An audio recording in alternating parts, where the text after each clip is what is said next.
I love a sit in the car, but I'm going to have to start. I've got a diesel. I'm going to have to start turning the engine off because I like it to be a bit toasty. Do you know what I mean? Leave the car on. Yeah, just leave the car on. For how long? Sometimes like an hour and a half.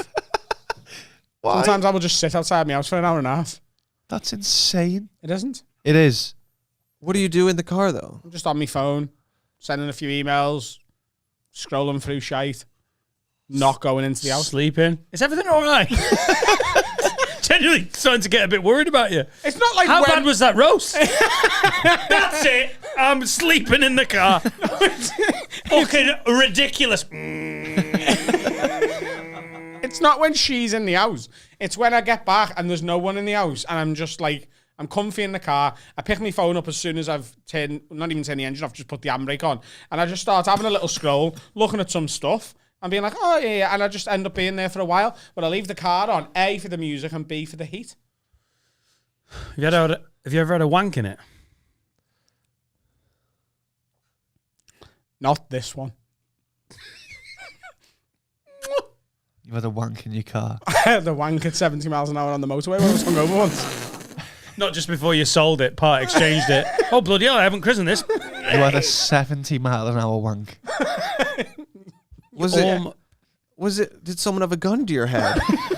No. What? That's not what he's into. I don't know. I was really hungover and... Yeah, the M6 does get you horny, doesn't it? It was on the way to Newcastle. I think I was around Did you finish? Weatherby. The A1. The sexiest of all the major routes. Did you finish? Yeah. How much KFC? There's a Weatherby. There's a KFC at Weatherby. How good was that Zinger Tower burger that day? Are you kidding? Did you have a wank at 70? So you've jizzed at 70 miles an hour? Yeah. Like it's come out that quick? And it, Don't get into the physics of it. No, it's the speed of cum. What is the speed of cum? It's like the speed of light. Yeah. Faster than the speed of cum. look, it happened. That's Once. mad, that. So it was imagination with your eyes open whilst driving. No, there was porn on a big screen as I was driving, big advertising board. Right. No, that bit's a lie. It wasn't like a car that you thought, oh, I really want one of them. And no, there's a big car crash, and tragedy turns me on. This is where we slowly reveal that although Adam is a very business-minded, smart man, he's also a psychopath. And he likes watching people die. On fire. Right. That's mad. You feel a bit weird about telling us that? It just felt really weird that it has never come up before. Yeah. On all the bollocks we've spoken, 250 episodes of this, the fact that hasn't come up. I feel like it might have. I'm not on the moral high ground. I've had a wank on a National Express, so A fully populated one as well. No. There wasn't someone next to me going, "This is my seat, my area. It's not on the fucking armrest." No, there was no one. There's 3 or 4. We're trying to defend my National Express wank. Where do you put your cum? Tissue? Okay, fine. Yeah. Bobby, have you ever masturbated at speed?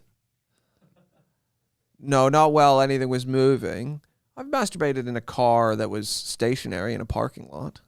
I think I was like 13 and my parents went inside. I was 13 when I did mine as well. Oh, that is a dangerous wank, though, isn't it? Yeah, because anyone walking by has now committed a crime. Like, I'm just opening up. If you're a 13-year-old masturbating in public, you're opening up everyone around you to, like, seeing something they cannot unsee. And then I saw a 13-year-old jerking off. Okay. Well, that's seared into your mind, isn't it? That's so funny. That's the power children have. Children can turn anyone into a paedophile. Just walk Watch what you're saying. They can. If a 10-year-old walks around with his arsehole out, everyone's a paedophile. Yeah. That's not how the law's going to see that. No, I don't know. The blame isn't going to be on everyone that looks at that arsehole. No, but like a pedo Medusa. It's like the game, isn't it? No, but let's say you're caught on camera looking at the child's arsehole. At what second is it a crime? Right, I think. Because if you're like, fucking hell, I imagine you get away with it, but if you're like... It depends. It depends where the blood goes in your body, I think. That's a big part of it. No, I think they're going to trap the CCTV back and be like, how long has this kid had its arsehole out?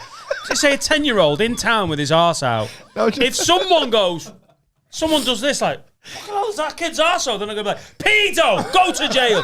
Don't even look at the kid as he wanders off. It's like this game, innit? If you put your finger in it, you win. That felt too close to the 10-year-old. That.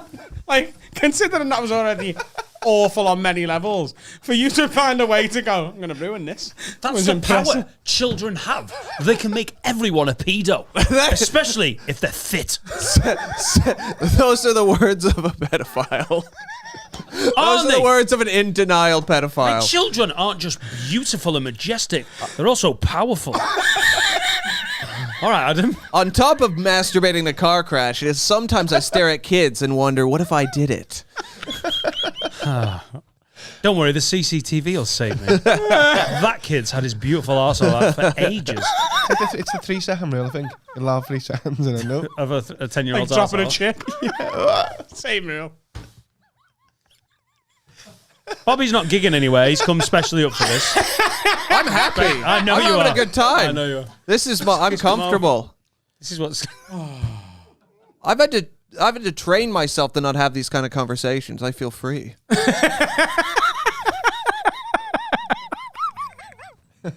That is what this podcast is going to be for some guests, isn't it? It's like, oh, all those things that I don't joke about out loud anymore because people look at me like I'm awful.